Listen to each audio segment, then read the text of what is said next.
আল্লাহ পাক রব্বুল আলামিন বলেন, আমার ইবাদতের পরে তোমরা তোমাদের পিতামাতার ইবাদত করবা।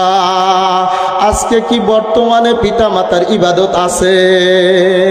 টেডি শাড়ি পরে নারী অন্যকে দেখায় খুবই, টেডি শাড়ি পরে নারী অন্যকে দেখায় খুবই,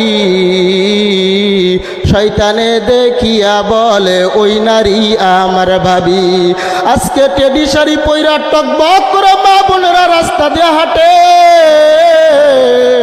বাবা কোথায় থাকে, মা কোথায় থাকে, বাবা কি করে, বাবা কি খাইলো না খাইলো, বাবার কি প্রয়োজন, আমরা কিন্তু এটা খেয়াল করি না।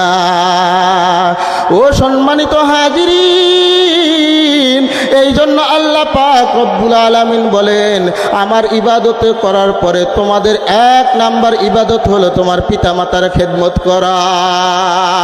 যদি তোমরা পিতামাতাকে খেদমত করো বাবা,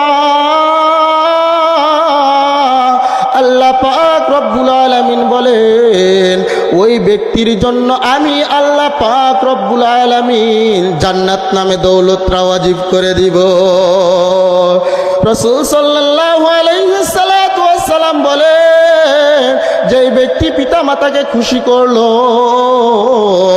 আর পিতামাতার খেদমত করে গেল, ওই সকল ব্যক্তিদের জন্য জান্নাত মায়ের পায়ের নিচে, বাবার পায়ের নিচে।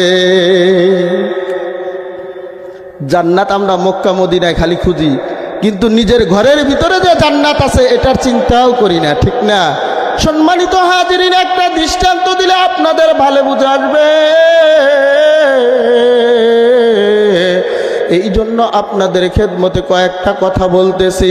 সম্মানিত হাজিরিন, আল্লাহ পাক রব্বুল আলামিন বলতেছেন, ও মুসলমান জাত, ও আমার আহলে বাইত, ও আমার মহব্বতের মানুষ, ও আশিকি জাকিরিন, তোমরা যদি জান্নাত খুঁজতে চাও, জান্নাতকে পেতে চাও, তাহলে তোমাদের বাড়িতে বৃদ্ধ বাবাজি, বৃদ্ধ মা জননীর পায়ের নিচে খোঁজো। সাহাবায়ে কিরাম আরজ করলেন, ইয়া রাসূলুল্লাহ, জান্নাত মায়ের পায়ের নিচে কেমনে খুঁজবো? নবী আলাইহিস সালাতু ওয়াস সালাম ফরমান, ও আমার সাহাবায়ে কিরাম, যদি তোমরা জান্নাত খুঁজতে যাও, তাহলে পিতা মাতার নিত্য প্রয়োজনীয় জিনিসগুলো মিটাইয়া দাও। সুবহানাল্লাহ। দাদে হাকরা কাবেলিয়াদ শরত নিস্ত, বলকে শরত কুবুলিয়া দাদেওস। এই জন্য কবুল করার মালিককে জবান খুলে বলেন